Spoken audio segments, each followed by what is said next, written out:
बहुजन समाज के महान social engineer कहे जाने वाले 15 और 85 का गणित समझाने वाले, बहुजन समाज को जागरूक करते हुए बहुजन समाज के महापुरुषों का सम्मान बढ़ाने वाले, बहुजन समाज के अंदर स्वाभिमान पैदा करने वाले, बहुजन समाज को अपने वोटों की कीमत समझाने वाले और बहुजन समाज को हुक्मरान बनने की राह दिखाने वाले महानायक मान्यवर कांसीराम साहब के पुण्यतिथि पर मैं उन्हें सादर नमन करता हूं और यह वीडियो मान्यवर कांसीराम साहब के नाम पर बहुजन समाज को समर्पित करता हूं। तो आइए बिना देर किए वीडियो शुरू करते हैं।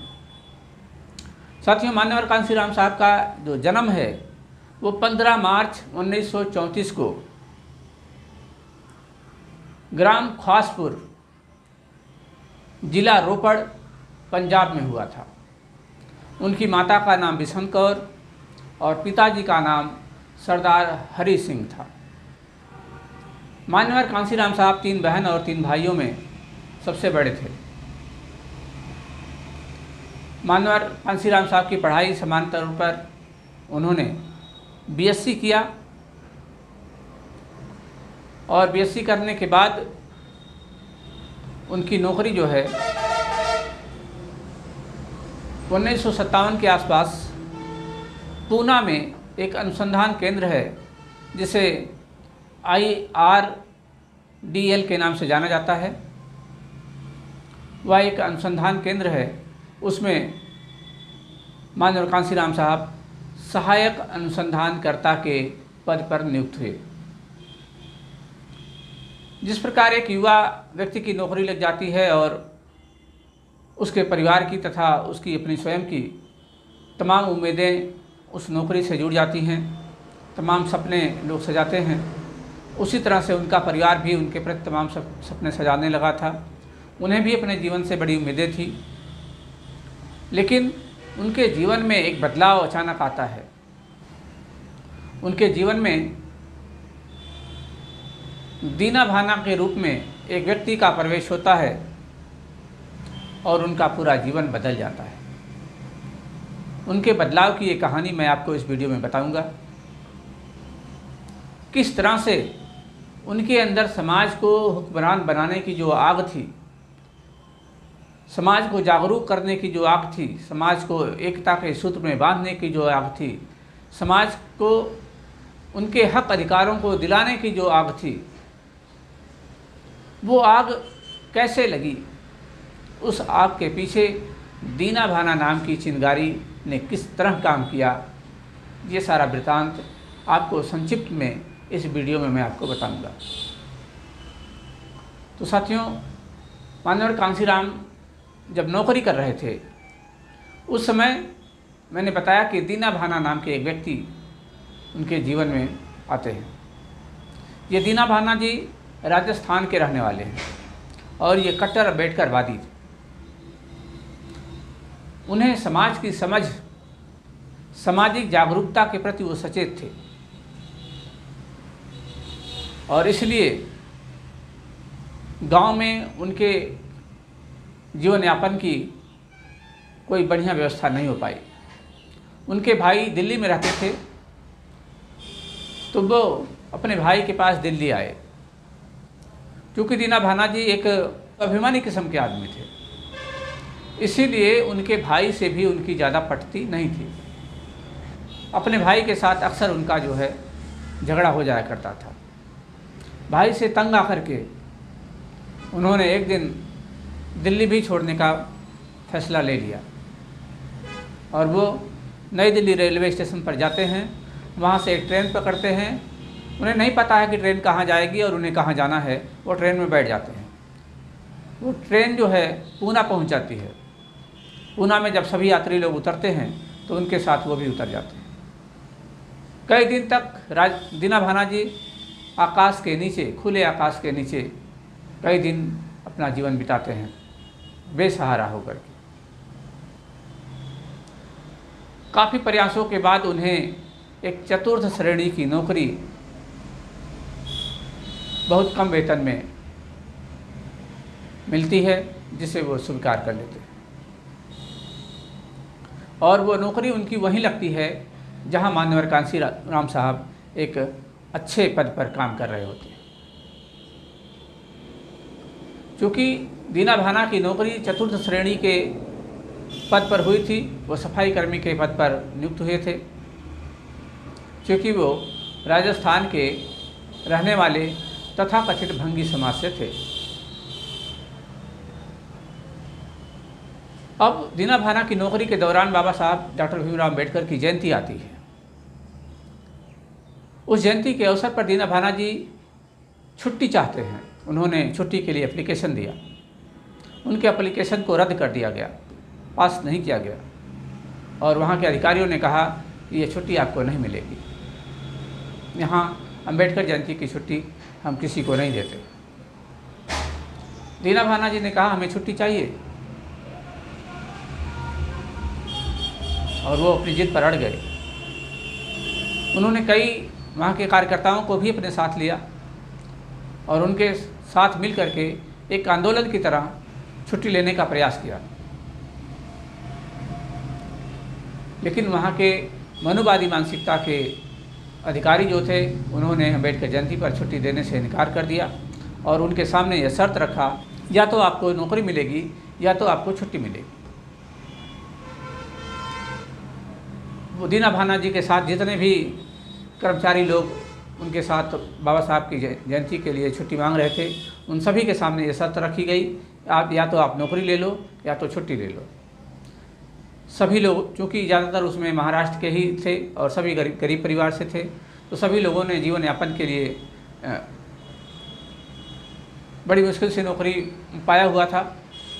अपने परिवार को देखते हुए, अपने बैकग्राउंड को देखते हुए सभी लोगों ने समझौता कर लिए कि उन्हें छुट्टी नहीं, नौकरी ही चाहिए। लेकिन दीना भाना जी ने अपनी जिद नहीं छोड़ा। उन्होंने कहा, जब उनसे पूछा गया कि आपको छुट्टी चाहिए कि नौकरी चाहिए, तो उन्होंने कहा मुझे दोनों चाहिए। वहाँ के अधिकारियों ने कहा दोनों नहीं मिलेगी। उन्हें बहुत सारे अधिकारियों के साथ बातचीत करनी पड़ी और बहुत सारे तर्क देने पड़े, बहस करनी पड़ी। इन सब वजह से वहाँ के अधिकारियों ने उन्हें अनुशासनहीनता का झूठा दोष लगा करके उनको नौकरी से निकाल दिया। उन्हें ये रिजाइन पत्र पर दस्तखत करने के लिए मजबूर कर दिया गया और उन्होंने बाबा साहब की जयंती पर छुट्टी ना मिलने की वजह से नौकरी से रिजाइन दे भी दिया। और जब वो रिजाइन दे करके बड़े अधिकारी के केबिन से बाहर निकल रहे थे तो उन्हें सामने उसी विभाग में काम करने वाले एक अधिकारी मान्यवर कांसीराम साहब नजर आए। मान्यवर कांसीराम साहब सामने खड़े थे और वो दीना भाना जी से पूछे, क्या बात है, आजकल आप ऑफिस में बहुत शोर कर रहे हैं, क्या हुआ अंदर? तो उन्होंने बताया कि वो लोग मुझसे ज़बरदस्ती जो है रिजाइन दिलवा करके मेरी नौकरी ले लिए। मान्यवर कांसीराम साहब ने कहा कि वो बड़े अधिकारी हैं, तुम्हें उनसे डर नहीं लगता? उनसे इतनी बहस कर रहे हो? तो दीना भाना जी ने कहा कि मुझे डर क्यों लगेगा, मैंने चोरी थोड़ी किया है, मैं तो अधिकार ही मांग रहा हूँ, वो मेरा संवैधानिक अधिकार है। मुझे बाबा साहब के जन्मदिन पर छुट्टी भी चाहिए और नौकरी भी चाहिए, लेकिन वो देने के लिए तैयार नहीं है, इसलिए मैंने नौकरी भी छोड़ दी।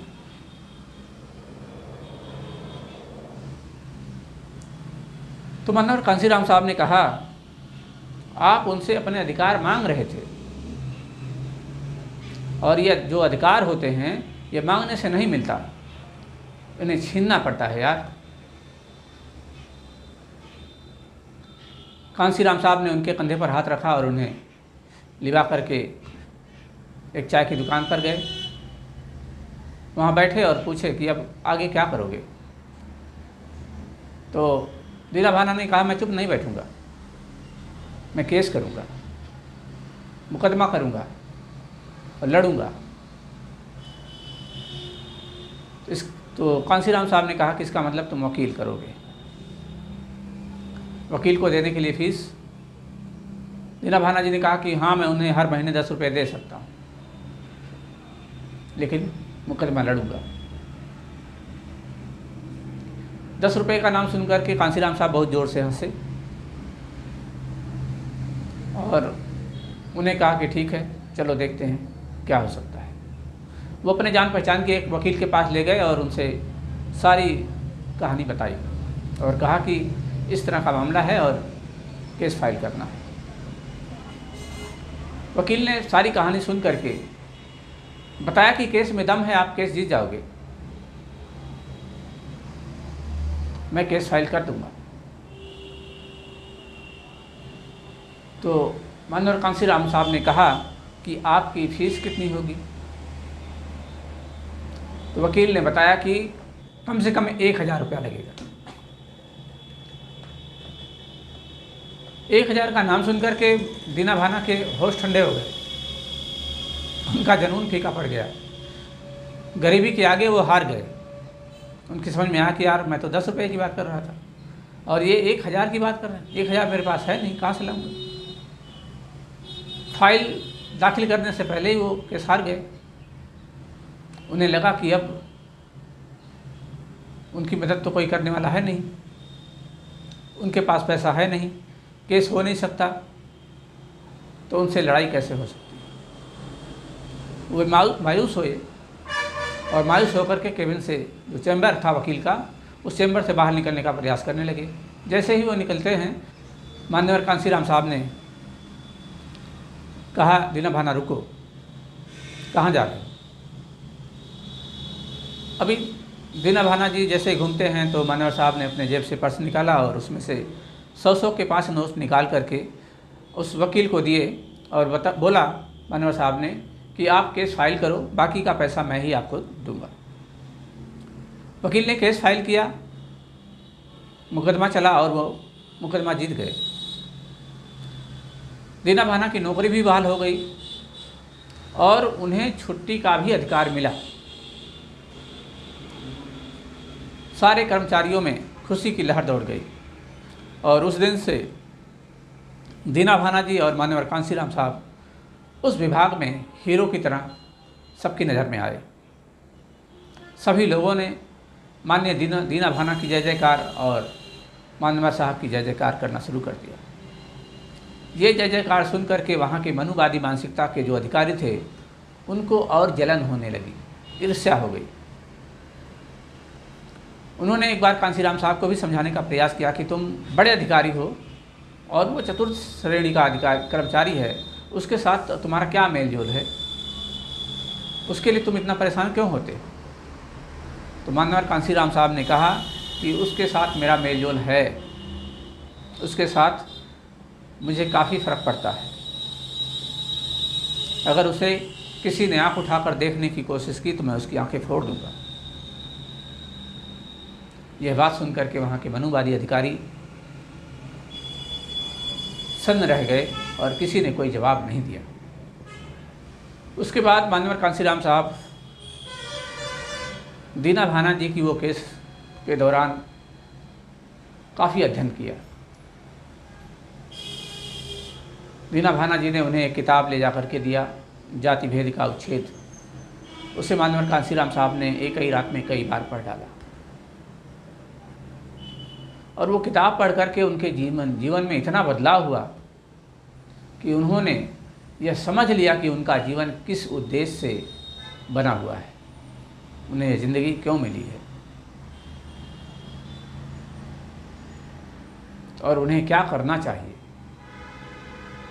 उन्होंने दीना भाना के संपर्क में आने से अपने अंदर इतना परिवर्तन महसूस किया, वो समाज के प्रति इतने जागरूक हो गए, समाज की चेतना के प्रति इतने तल्लीन हो गए, समाज को उनके अधिकार दिलाने के लिए, समाज को इस देश का हुक्मरान बनाने के लिए, समाज को गुलामी की जंजीरों से आज़ाद कराने के लिए, आज़ाद भारत में उनकी गुलाम स्थिति को देख करके उन्हें जो दुख हुआ था, उस दुख से मुक्त होने के लिए उन्होंने अपना जीवन बहुजन समाज को समर्पित कर दिया, और इस कदर समर्पित कर दिया कि एक पत्र अपने परिवार को लिख कर दिया, और उस पत्र लिखने के बाद उन्होंने अपने परिवार से कभी भी कोई संपर्क नहीं किया। 1964 में उन्होंने स्वयं नौकरी से रिजाइन दे दिया और अपने जीवन को पूरी तरह से समाज के हवाले कर दिया। समाज को जागरूक करने के लिए उन्होंने DS4 नाम का एक संगठन बनाया, उसके बाद बामसेफ नाम का संगठन बनाया, फिर एक राजनीतिक पार्टी के तौर पर बहुजन समाज पार्टी बनाया। बहुजन समाज को जगाने के लिए बहुजन समाज पार्टी के माध्यम से उन्होंने अपने जीवन को इस कदर समाज को समर्पित किया कि उन्हें वो अधिकारी होने का रुतबा याद तक नहीं रहा। उन्होंने शमशान घाट से 5 रुपए की कोट लेकर पहनना स्वीकार किया। उन्होंने 13 रुपए की चप्पल पहन करके साइकिल से पूरे भारत का भ्रमण किया, और जब से वो मिशन में आए, जब से वो बहुजन समाज के लिए संघर्ष करना शुरू किए, उनके बनियान अक्सर फटे ही मिलते थे। साइकिल चला करके पूरे देश के बहुजन समाज को जागरूक करने का काम माननीय कांशीराम साहब ने किया, और इस देश के बहुजन समाज को यह एहसास कराया कि आप सत्ता की उस सबसे ऊंची कुर्सी पर विराजमान हो सकते हो। आपके वोटों के अंदर वो पावर है कि अगर आप एकजुट होकर के उसका सही इस्तेमाल करते हो तो आप इस देश के हुक्मरान बन सकते हो।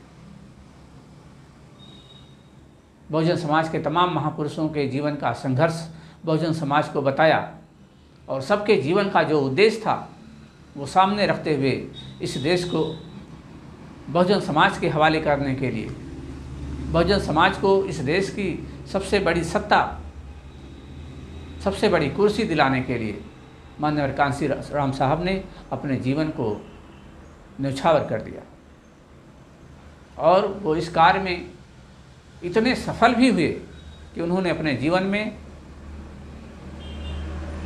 देश की सबसे बड़ी 3 नंबर की राष्ट्रीय पार्टी खड़ी किया, और उस पार्टी के माध्यम से देश के सबसे बड़े प्रदेश उत्तर प्रदेश में 3 बार बहुजन समाज पार्टी को उत्तर प्रदेश का हुक्मरान भी बनाया। इस देश के बहुजन समाज में वो जुनून पैदा किया, वो साहस पैदा किया, वो स्वाभिमान पैदा किया, वो जागरूकता पैदा किया, जो कि बाबा साहब के बाद किसी ने नहीं किया था। और बहुजन समाज ने उनसे प्रेरित होकर के आज वर्तमान मुकाम हासिल किया है।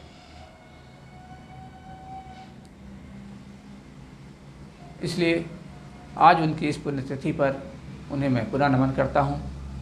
माननीय कांशीराम साहब ने पूरे देश के लोगों को एहसास कराया कि जिसकी संख्या भारी उसकी उतनी भागीदारी। वोट हमारा, राज तुम्हारा, नहीं चलेगा, नहीं चलेगा। इस बात का एहसास पूरे देश की राजनीति को, पूरे देश के राजनेताओं को, पूरे देश की पार्टी को कराते हुए पूरे देश को बहुजन समाज की तरफ आकर्षित करते हुए उन्होंने इस देश में राजनीतिक क्रांति का जो परिवर्तन किया, उसके माध्यम से सामाजिक क्रांति अपने आप आगे बढ़ी और बाबा साहब डॉक्टर भीमराव अम्बेडकर का मिशन एक बार फिर अपनी तीव्र गति से आगे बढ़ने के लिए तत्पर हुआ। ये महान प्रयास माननीय कांशीराम साहब के द्वारा किया गया, जिसका ये बहुजन समाज हमेशा उनका आभारी रहेगा और उनके नक्शे कदम पर चल करके अपना उत्थान करेगा। ऐसे आशा और विश्वास के साथ आप सभी लोगों को नमो बुद्धाय, जय भीम। मिलते हैं किसी दूसरे वीडियो में।